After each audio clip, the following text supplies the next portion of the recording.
അപ്പോൾ ഇന്ന് ഈവനിങ് നല്ലൊരു ചിക്കൻ കറി ഉണ്ടാക്കാമല്ലോ എന്ന് വെച്ച്. കാരണം കഴിഞ്ഞ ദിവസം ഡിന്നറിന് നമ്മൾ ബിരിയാണി ഉണ്ടാക്കിയത്. അപ്പം ഇന്ന് ഡിന്നറിന് ചിക്കൻ കറി ഉണ്ടാക്കാമെന്ന് വെച്ചു. ഉച്ചയ്ക്ക് നമ്മൾ സാധാരണ വെജിറ്റബിൾസും ചോറും കറികളൊക്കെ ആയിരുന്നു. അപ്പം ചിക്കൻ കറി വെക്കാൻ വേണ്ടിയിട്ട് ഞാൻ സാധാരണ ചെയ്യുന്ന പോലെ തന്നെ ഒരു നോർമൽ ചിക്കൻ കറിയാണ്. അതിനകത്ത് ഇഞ്ചി, വെളുത്തുള്ളി, പച്ചമുളക്, പിന്നെ സവാളയാണ് ഇപ്പോൾ എടുത്തത്. ചെറിയ ഉള്ളി എടുക്കുന്നതാണ് ടേസ്റ്റ്. പക്ഷേ ഇപ്പോൾ സമയം നമുക്ക് ലാഭിക്കാൻ വേണ്ടി സവാള എടുത്ത് ഞാൻ കുറച്ച് വലിയ സ്ലൈസസ് ആയിട്ടല്ല നിൽക്കുന്നത്. അതിൻ്റെ കൂടെ ഒരു തക്കാളിയും, ഒരു ചെറിയ തക്കാളിയും കൂടെ ചേർത്തിട്ട് നന്നായിട്ട് വഴറ്റി അത് നല്ലൊരു വഴന്ന് വന്നു കഴിയുമ്പോൾ കുറച്ച് ഉപ്പ് ചേർക്കും. കാരണം വഴന്ന് കിട്ടാൻ വേണ്ടിയിട്ട്. അതിന് ശേഷം മുളക് പൊടി, മല്ലിപ്പൊടി, മഞ്ഞൾപ്പൊടി ഇത് ഇത്രയും അതിലോട്ട് ചേർക്കും. അത് ചേർത്തിട്ട് വീണ്ടും നന്നായിട്ട് ആ ഒരു പച്ചമണമൊക്കെ മാറി അത് നന്നായിട്ട് പിടിച്ച് കിട്ടാൻ വേണ്ടിയിട്ട് കുറേ നേരം വഴണ്ടി കഴിയുമ്പോൾ വീണ്ടും നമ്മൾ ഗരം മസാല, ഞാൻ പൊടിച്ച് വെച്ചേക്കുന്ന കുറച്ച് കൂടുതൽ ഏലക്ക ഒക്കെ ചേർത്ത് പൊടിച്ച് വെച്ചേക്കുന്ന ഗരം മസാല ഇട്ട് വഴറ്റും. അതിനുശേഷം ചിക്കൻ്റെ പീസ് കഴുകിയത് നമ്മൾ അതിലോട്ട് ഇടുകയാണ് ചെയ്യുന്നത്.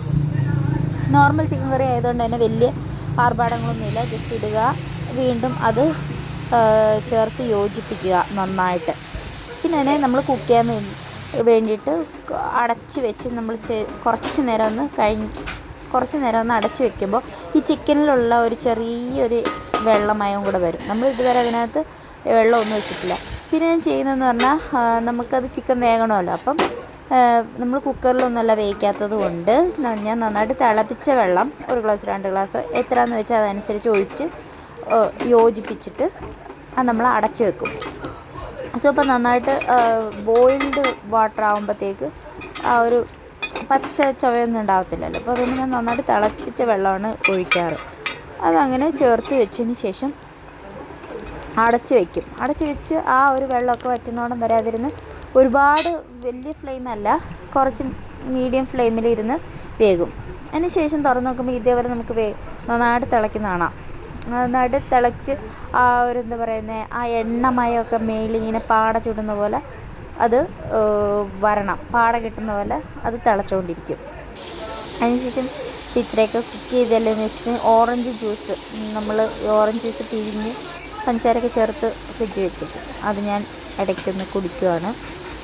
വീണ്ടും അതിൻ്റെ ഇടയ്ക്ക് നമ്മുടെ ചിക്കൻ്റെ കരൾ ഭാഗം ഉണ്ടല്ലോ, അത് ഞാൻ സെപ്പറേറ്റ് മോന് വേണ്ടിയിട്ട് ചെറുതായിട്ടൊന്ന് ഫ്രൈ ചെയ്യാൻ അപ്പുറത്ത് വെച്ചിട്ടുണ്ട്.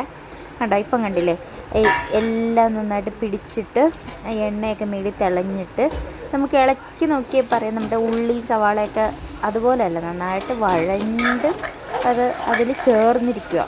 ചില ചിക്കൻ കറി ചിലരുണ്ടാക്കുമ്പോൾ ഇപ്പോൾ എന്തൊക്കെയാണെങ്കിലും ഉള്ളിയൊക്കെ അതേപോലെ തരുതരാന്ന് കിടക്കുന്നതാണ്. പക്ഷേ എനിക്ക് ചിക്കൻ ഏതാണേലും മീറ്റ് കറി വെക്കുമ്പോൾ ആ ഉള്ളിയൊന്നും അങ്ങനെ കിടക്കാൻ പാടില്ല. അതോ അതിൽ നന്നായിട്ട് മിക്സായി അത് ഗ്രേവി ആവണം.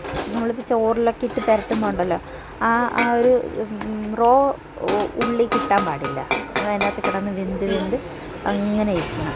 ഇതിപ്പോൾ നമ്മുടെ ചിക്കൻ എൻ്റെ കൂടെയുള്ള കരൾ വറുത്തതാണ്. ഞാൻ അവന് ഇഷ്ടമായതുകൊണ്ട് അവന് കൊടുക്കാൻ വേണ്ടി കൊണ്ടുവന്നു. അപ്പം അങ്ങനെ വീണ്ടും അത് കുറച്ച് നേരം കൂടെ അടച്ചു വെച്ചപ്പോഴത്തേക്ക് ഫുള്ള് അതിൻ്റെ പദം വന്നു എന്ന് തന്നെ പറയാം. അതതിൻ്റെ എക്സ്ട്രീം ലെവലിൽ കുക്കായിട്ടുണ്ട്. ഇത് മതി, ഞങ്ങൾ 3 പേർക്ക് ഇത്രയും തന്നെ ധാരാളം. അപ്പം ഇന്നത്തെ ഡിന്നർ അടിപൊളി.